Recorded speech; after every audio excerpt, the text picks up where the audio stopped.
Part 4, Luke 5 verses 27 to 32. Mga classmates, raise your hand if you've ever been the person everyone talks about, not in a good way. The one people whisper about when you walk into a room. The one whose reputation precedes them, and not in a flattering way. Maybe you've made mistakes that everyone knows about. Maybe you've been in a line of work that people look down on. Maybe you're the one people cross the street to avoid. Not because you're dangerous, but because you're that kind of a person. Now, imagine your job is collecting taxes. In first century Israel, that didn't just mean you were unpopular, it meant you were a traitor. You worked for the Roman Empire, the occupying army that oppressed your own people. You were known for cheating, for taking more than you should, for getting rich off your neighbor's suffering. People hated you. Your own family probably avoided you. Religious leaders considered you beyond hope. You were in the category of sinners, the kind of person good people didn't associate with. Now imagine one day you're sitting at your tax booth, counting money, doing your job, minding your own business, and Jesus walks by. He stops, he looks at you, and he says two words that no one in your life has ever said to you. Follow me. Not, repent, you sinner. Not, clean up your act, then come back. Not, get your life together, then we'll talk. Just, follow me. Today, mga classmates, we're diving into Luke 5, verses 27 to 32. The story of Levi, also known as Matthew, the tax collector who left everything to follow Jesus, and the party that followed. Jesus eating with the wrong people, scandalizing the religious elite, and revealing something profound about who he came for. If you've ever felt like you're on the outside looking in, if you've ever thought you're too far gone, too disqualified, too sinful for God to want you, if you've ever wondered why Jesus seems to hang out with the wrong crowd, this episode is for you. But before we get started, mga classmates, let's do the general, usual housekeeping that I often ask, and hopefully, you will do it in less than a minute. Don't forget to click that like button. If you haven't yet, subscribe to Pulot Aral, smash that notification bell so you can be updated every time I upload for our Bible reading and reflections. Mga classmates, I cannot emphasize enough that contents like this are not promoted by any social media algorithm. We are now in times when topics about God are not that popular anymore, especially expository Bible reading and reflections like Pulot Aral, unless it is testimonies of popular people with popular hosts, which I'm definitely not. And this definitely not just Bible verses, excerpts quickie. And in fact, Bible contents like this on certain places or occasions, restricted or shadow banned. Sa mga classmates, share Pulot Aral videos as well if you find that they help you read the Bible and develop a more intimate relationship with our Lord. Be part of our Bible reading sharers. In addition, if you haven't seen any or some of the Bible reading and reflections of the Gospels of Matthew and Mark, check out their playlist. Mga classmates, the reason I'm always insistent on spreading God's Word is because now more than ever, we need to get to know our Lord directly from His words and hear His invitation of salvation. Moreover, before we end tonight, I'll ask you one simple but personal question. So stay until the end and feel free to comment below and share your thoughts and answer the question I will ask before the end of this video in relation to the passages tonight to our current lives. Mga classmates, this is Doc Jean. Welcome to Pulot Aral. Let's dive in.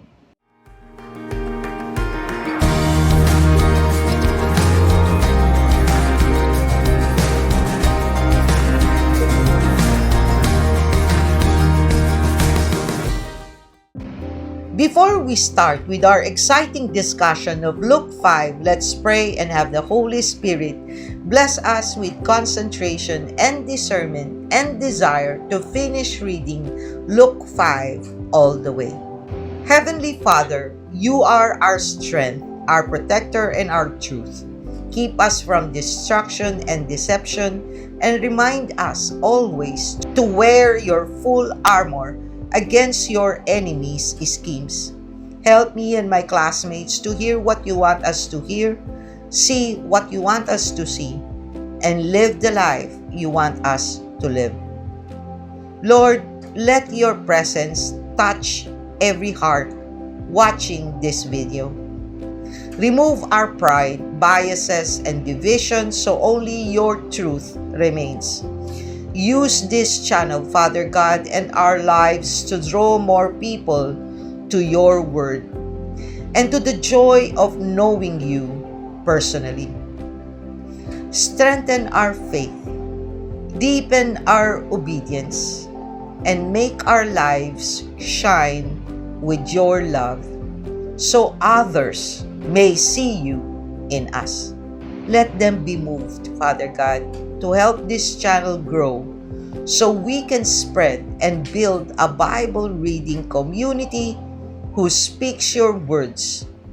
Father God, increase our desire, discern well, obediently do, and delight more to live a life according to your will.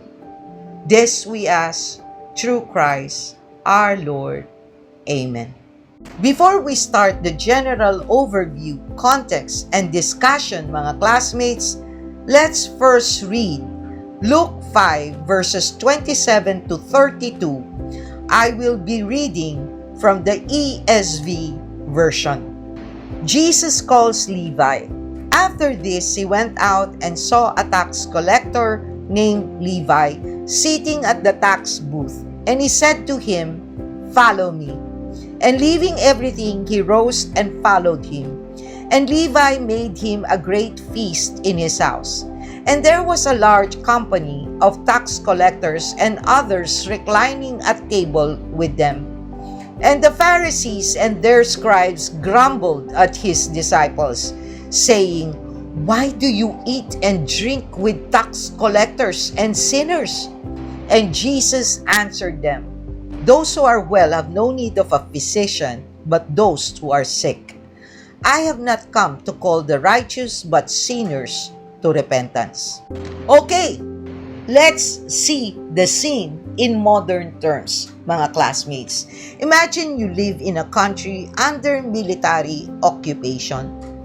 The occupying army has taken over your land, imposed heavy taxes, and controls everything. And the people who collect those taxes, they're your neighbors, people you grew up with, but they've sold out. They work for the enemy. They charge extra, pocket the difference, and get rich while your family struggles. Mga classmates, that's who tax collectors were in first century Israel. They were called publicans. They were despised. They were considered traitors, cheaters, sinners beyond redemption. Religious Jews wouldn't eat with them. They couldn't testify in court. They were in the same category as prostitutes and Gentiles, people good Jews avoided at all costs. Levi was one of these people.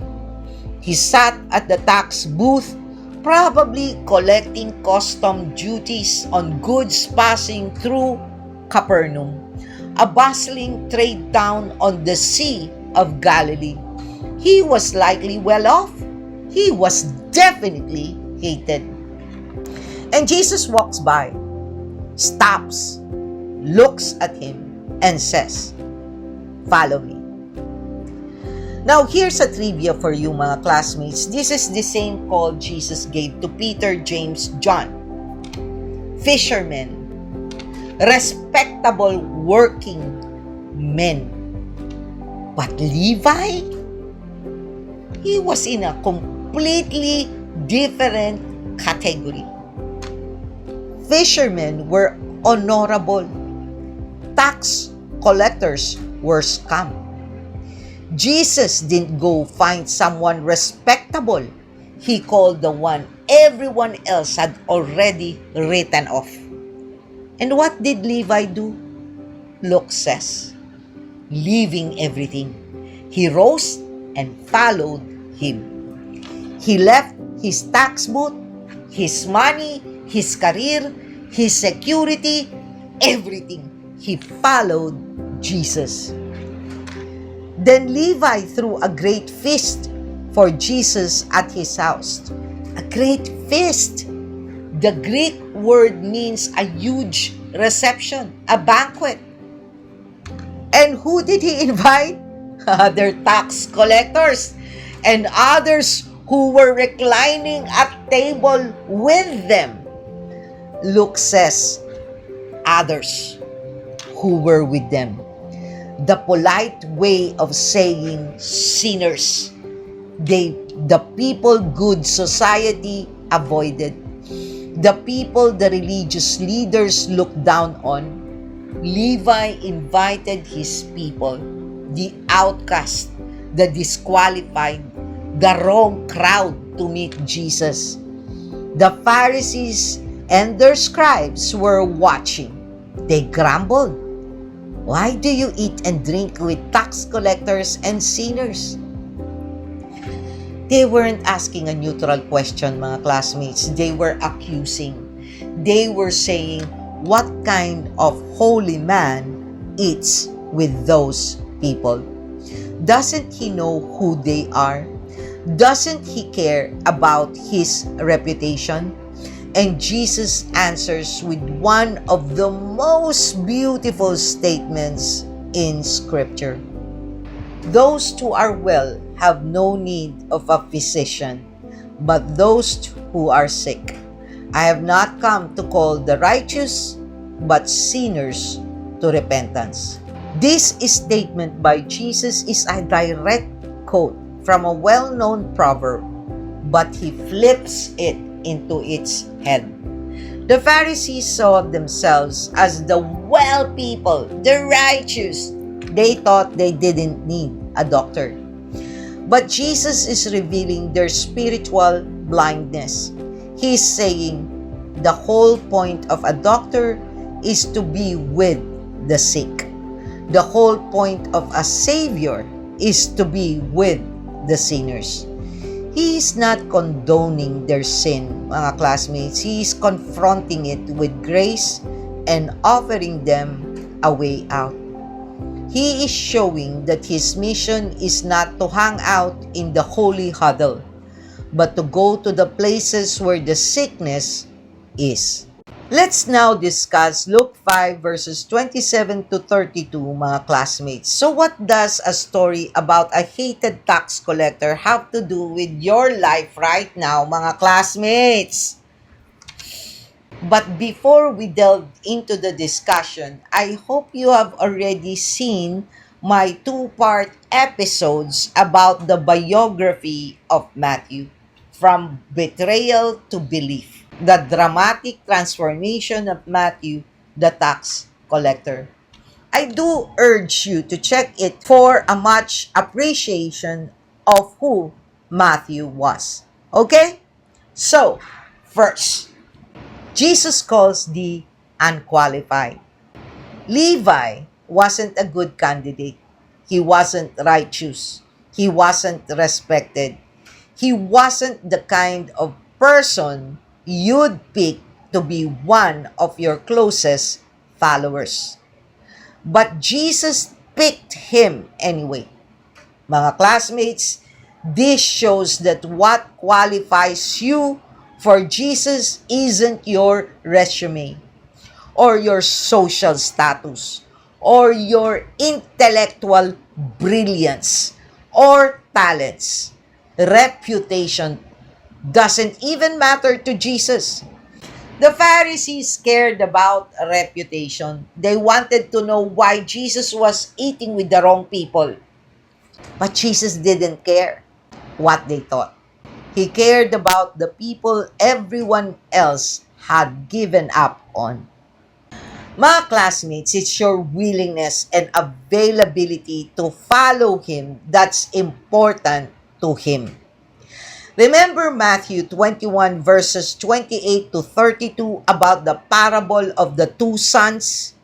The one who said yes, he will do what was asked by the father, but actually did not do it, while the other said no, but did actually do it. As Matthew 5 verse 37 NKJV states, "But let your yes be yes, and your no, no. For whatever is more than this is from the evil one." Matthew 5 verse 37 NKJV. Mga classmates, when God calls you for His purpose, pray for Him to guide you. Don't say no simply because you don't feel qualified.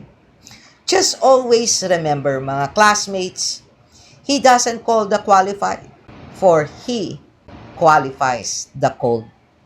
And if you haven't seen Matthew 21 and Matthew 5 Bible reading and reflection, please do check them out after this.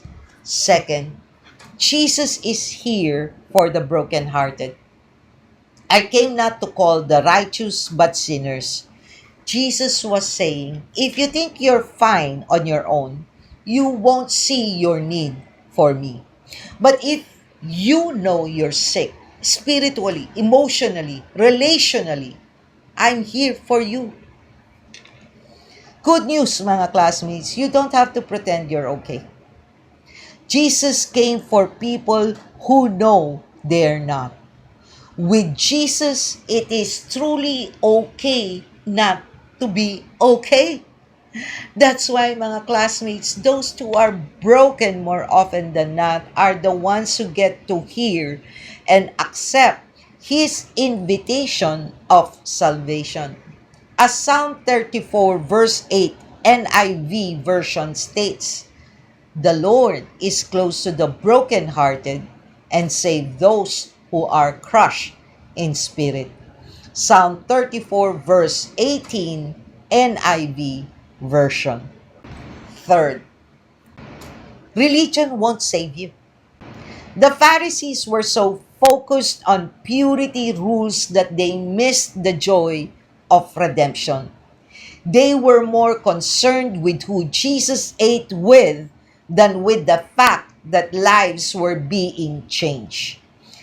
Having a religion, traditions, and rituals are not bad, mga classmates, just to be clear. But it won't save you.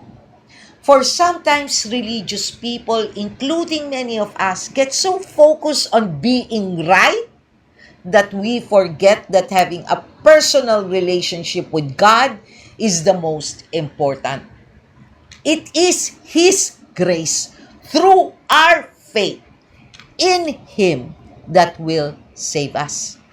As Ephesians 2 verses 8 to 9 NIV states, "For it is by grace you have been saved through faith, and this is not from yourselves. It is a gift of God, not by works, so that no one can boast." Ephesians 2 verses 8 to 9 NIV version.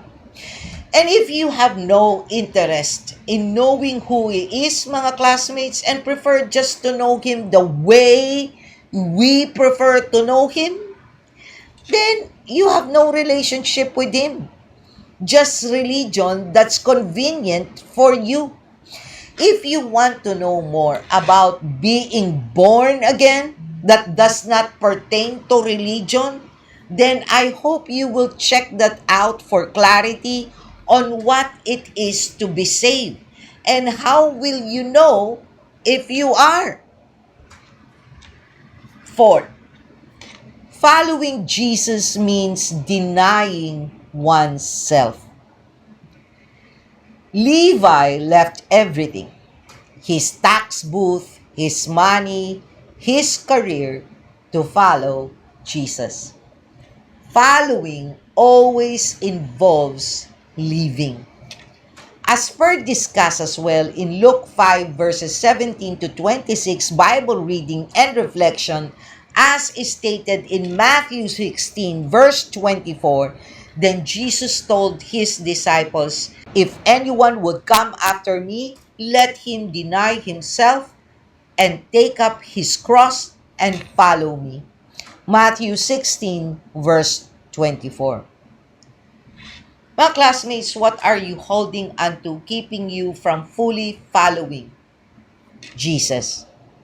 Your wealth, success, power, etc. Mga classmates, you cannot bring all this when you die. We all know it. Even atheists know it.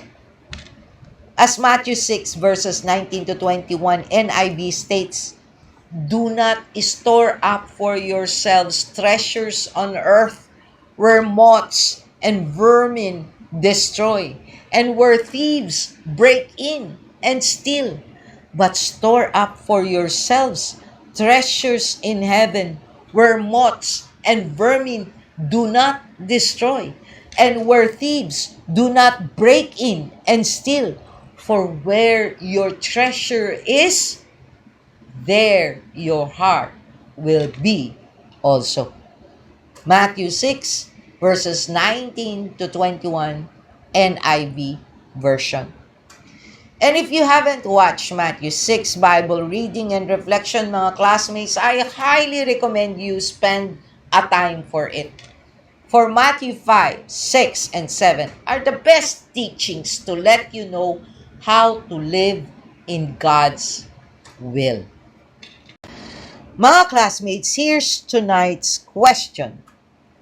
Do you see yourself and others through labels or through calling? Simple but deep. Let's talk in the comment section below, mga classmates. For quick summary, Jesus called Levi a despised tax collector to follow Him. Levi left everything through a great feast and invited all his sinner friends. The Pharisees grumbled, but Jesus said, "I came not to call the righteous, but sinners to repentance." Mga classmates, if you missed our previous episode on Luke 5 verses 17 to 26, go back and watch that. It's the story of forgiveness and healing just before this story of calling and celebration. Thank you for joining me, mga classmates, in today's Bible reading and reflection from the Gospel of Luke 5 verses 27 to 32. Till next time, may God bless you all. Always stay safe and be healthy. This is Doc Jean. Bye!